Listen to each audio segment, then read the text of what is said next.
প্রিয় ছাত্রছাত্রীরা, পাঠের ক্লাসে তোমাদের সবাইকে স্বাগত জানাই। তোমরা আমার শুভেচ্ছা ও ভালোবাসা নিও। আশা করি তোমরা সবাই ভালো আছো। আজ আমি ক্লাস 9-এর মডেল অ্যাক্টিভিটি টাস্ক সলভ করব 2022-এর ফেব্রুয়ারি মাস। সাবজেক্ট বাংলা, পূর্ণমান 20। 1 নম্বর প্রশ্নে সঠিক উত্তরটি বেছে নিয়ে লেখো। এতে 3টি প্রশ্ন আছে, 1 নম্বর করে প্রত্যেকটি, মোট 3 নাম্বার। 1-এর 1, ধীবর বৃত্তান্ত নাট্যাংশে জেলেটির বাড়ি ক. উজ্জয়িনীতে, খ. শচীতীর্থে, গ. শক্রাবতারে, ঘ. হস্তিনাপুরে। উত্তর হবে গ. শক্রাবতারে। গ. শক্রাবতারে। 1-এর 2, ধীবর যে আংটিটি পেয়েছিল তাতে খোদাই করা ছিল ক. রাজার ছবি, খ.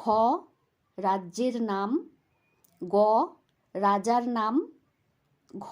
শকুন্তলার নাম। সঠিক উত্তরটি হবে গ. রাজার নাম। গ. রাজার নাম। 1-এর 3, এ অবশ্যই গোসাপ খাওয়া জেলে হবে। কথাটি বলেছেন ক. প্রথম রক্ষী, খ. দ্বিতীয় রক্ষী, গ. রাজা, ঘ. রাজশ্যালক।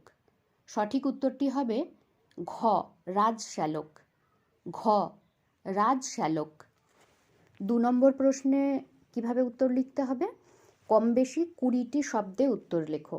এখানে 3টি প্রশ্ন আছে, প্রত্যেকটি প্রশ্ন 1 নাম্বার করে, মোট 3 নাম্বার। প্রথম প্রশ্ন আছে, শুনুন মহাশয়, এরকম বলবেন না, কোন ধরনের কথা বলতে বক্তা নিষেধ করেছে? এর উত্তর হবে কালিদাস রচিত ও সত্যনারায়ণ চক্রবর্তী অনুদিত ধীবর বৃত্তান্ত নাট্যাংশে ধীবরটি রাজার শ্যালককে তার জীবিকা নিয়ে ব্যঙ্গ বিদ্রূপাত্মক কথা বলতে নিষেধ করেছে। আরেকবার বলছি, কালিদাস রচিত ও সত্যনারায়ণ চক্রবর্তী অনুদিত ধীবর বৃত্তান্ত নাট্যাংশে ধীবরটি রাজার শ্যালককে তার জীবিকা নিয়ে ব্যঙ্গ বিদ্রূপাত্মক কথা বলতে নিষেধ করেছে। 2-এর 2, সূচক এই জেলেকে ছেড়ে দাও। জেলেকে ছেড়ে দিতে বলা হলো কেন? এই প্রশ্নের উত্তর হবে কালিদাস রচিত ও সত্যনারায়ণ চক্রবর্তী অনুদিত ধীবর বৃত্তান্ত নাট্যাংশে আংটি পাওয়ার ব্যাপারে ধীবর যা বলেছে তা সত্যি বলে প্রমাণিত হয়েছে। তাই রাজশ্যালক কর্তৃক জেলেকে ছেড়ে দিতে বলা হয়েছে। আর একবার বলছি, কালিদাস রচিত ও সত্যনারায়ণ চক্রবর্তী অনুদিত ধীবর বৃত্তান্ত নাট্যাংশে আংটি পাওয়ার ব্যাপারে ধীবর যা বলেছে তা সত্যি বলে প্রমাণিত হয়েছে। তাই রাজশ্যালক কর্তৃক জেলেকে ছেড়ে দিতে বলা হয়েছে। 2-এর 3 নম্বর প্রশ্ন, একই যাতা অনুগ্রহ, ধীবর অনুগৃহীত কেন?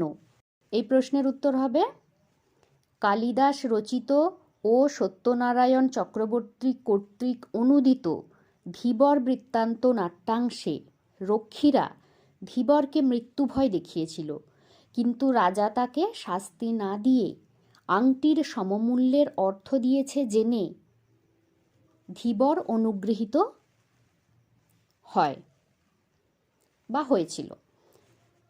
আরেকবার বলছি, কালিদাস রচিত ও সত্যনারায়ণ চক্রবর্তী কর্তৃক অনুদিত ধীবর বৃত্তান্ত নাট্যাংশে রক্ষীরা ধীবরকে মৃত্যুভয় দেখিয়েছিল, কিন্তু রাজা তাকে শাস্তি না দিয়ে আংটির সমমূল্যের অর্থ দিয়েছে জেনে ধীবর অনুগৃহীত হয়েছিল। এবারে আসি 3 নম্বর প্রশ্নে। 3 নম্বর প্রশ্নে বলেছে প্রসঙ্গ নির্দেশ সহ কম বেশি 60টি শব্দে উত্তর লেখো। এতেও 3টে প্রশ্ন আছে, প্রত্যেকটি 3 নম্বর করে, মোট 9 নাম্বার। 3-এর 1, সূচক একে পূর্বাপর সব বলতে দাও। ধীবর বর্ণিত কাহিনীটি বিবৃত করো। তোমরা লিখবে ধীবর বর্ণিত কাহিনীটি লিখে একটা হাইফেন দেবে, তারপরে উত্তরটা লিখবে। কালিদাস রচিত ও সত্যনারায়ণ চক্রবর্তী কর্তৃক অনুদিত ধীবর বৃত্তান্ত নাট্যাংশের সংক্ষিপ্ত পরিসরে ধীবরের নিজের মুখে পাওয়া পরিচয় খুবই ছোট। সে একজন সহজ সরল অতি সাধারণ ব্যক্তি। সে শক্রাবতারে থাকে, জাল বড়শি সহযোগে মাছ ধরে জীবিকা নির্বাহ করে। তাকে চোর অপবাদ দিয়ে ধরে নিয়ে এলেও সে চোর নয়।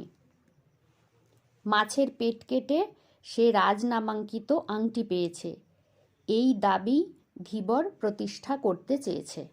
3-2 তবে তাই হোক, কোন বিষয়ে কারা সম্মতি জ্ঞাপন করেছেন?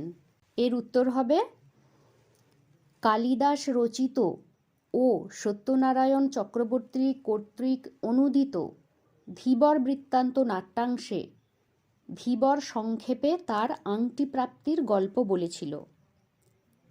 সেই কথা শুনে রাজশ্যালকের সন্দেহ হয়েছিল যে সে সত্যি কথা বলছে কিনা। তাই রাজশ্যালক ধীবরের কথার সত্যতা যাচাই করার জন্য রাজবাড়িতে যাওয়া মনস্থির করেছিল। তার এই রাজবাড়িতে যাওয়ার প্রস্তাবে 2 রক্ষী সম্মতি জ্ঞাপন করেছিল। আরেকবার বলছি, কালিদাস রচিত ও সত্যনারায়ণ চক্রবর্তী কর্তৃক অনুদিত ধীবর বৃত্তান্ত নাট্যাংশে ধীবর সংক্ষেপে তার আংটি প্রাপ্তির গল্প বলেছিল। সেই কথা শুনে রাজশ্যালকের সন্দেহ হয়েছিল যে সে সত্যি কথা বলছে কিনা। তাই রাজশ্যালক ধীবরের কথার সত্যতা যাচাই করার জন্য রাজবাড়িতে যাওয়া মনস্থির করেছিল। তার এই রাজবাড়িতে যাওয়ার প্রস্তাবে 2 রক্ষী সম্মতি জ্ঞাপন করেছিল। 3-3 সেই আংটিটা রাজার খুব প্রিয় ছিল। এই উক্তির পরিপ্রেক্ষিতে রাজশ্যালক কি বলেছিলেন? তোমরা লিখবে কালিদাস রচিত ও সত্যনারায়ণ চক্রবর্তী কর্তৃক অনুদিত ধীবর বৃত্তান্ত নাট্যাংশে এই উক্তির পরিপ্রেক্ষিতে রাজশ্যালক বলেছিলেন যে দামি রত্ন বসানো সেই আংটি বলেই সেটা রাজার কাছে মূল্যবান বলে তার মনে হয় না, বরং আংটিটা দেখে স্বভাবগম্ভীর রাজার বিহ্বলভাবে চেয়ে থাকা দেখে তার মনে হয়েছে সেটা দেখে রাজার কোনো প্রিয়জনের কথা মনে পড়েছে। আরেকবার বলছি, কালিদাস রচিত ও সত্যনারায়ণ চক্রবর্তী কর্তৃক অনুদিত ধীবর বৃত্তান্ত নাট্যাংশে এই উক্তির পরিপ্রেক্ষিতে রাজশ্যালক বলেছিলেন যে দামি রত্ন বসানো আংটি বলেই সেটা রাজার কাছে মূল্যবান বলে তার মনে হয় না, বরং আংটিটা দেখে স্বভাবগম্ভীর রাজার বিহ্বলভাবে চেয়ে থাকা দেখে তার মনে হয়েছে সেটা দেখে রাজার কোনো প্রিয়জনের কথা মনে পড়েছে। এবারে আসি শেষ প্রশ্নে, 4 নম্বর প্রশ্নে। কম বেশি 150 শব্দে নিচের প্রশ্নটির উত্তর নিজের ভাষায় লেখো। এটিতে আছে 5 নাম্বার। একটি প্রশ্ন, মোট 5 নাম্বার। শোনো ধীবর, এখন থেকে তুমি আমার একজন বিশিষ্ট প্রিয় বন্ধু হলে। কিভাবে ধীবর বক্তার বন্ধু হয়ে উঠল? ধীবর বৃত্তান্ত নাট্যাংশ অনুসরণে আলোচনা করো। এর উত্তর 150 শব্দে দিতে হবে, অর্থাৎ তোমাদের ছোট ছোট 2-3টে বা 4টে প্যারাগ্রাফ করে লেখাটা সব থেকে ভালো হয়। ছোট ছোট প্যারাগ্রাফে লেখা সব থেকে ভালো। একই প্যারাগ্রাফের মধ্যে একসঙ্গে লিখে গেলে সেটার থেকে ছোট ছোট প্যারাগ্রাফ করা ভালো। এর উত্তরে তোমরা লিখবে মহাকবি কালিদাস রচিত অভিজ্ঞান শকুন্তলম নাটকের সংক্ষিপ্ত ও সত্যনারায়ণ চক্রবর্তী কর্তৃক বাংলায় অনুদিত ধীবর বৃত্তান্ত নাট্যাংশের শেষ পর্বে নগর রক্ষায় নিযুক্ত রাজশ্যালক ও ধীবর পরস্পর বন্ধু হয়েছিলেন।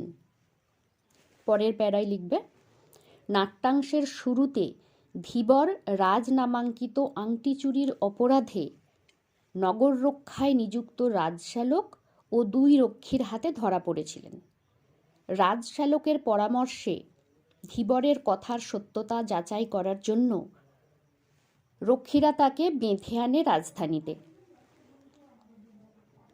পরের প্যারায় লিখবে, ধীবরের জবানবন্দি না শুনে তারা সকলে নানাভাবে তাকে ব্যঙ্গবিদ্রূপ করেছিল। বিনয়ী ও সংযমী ধীবর এ সমস্ত নির্যাতনের পরেও বিনা উত্তেজনায় আংটি পাওয়ার ঘটনা জানালে রাজশ্যালক ধীবরের কথার সত্যতা প্রমাণ করতে রাজার কাছে গিয়েছিলেন।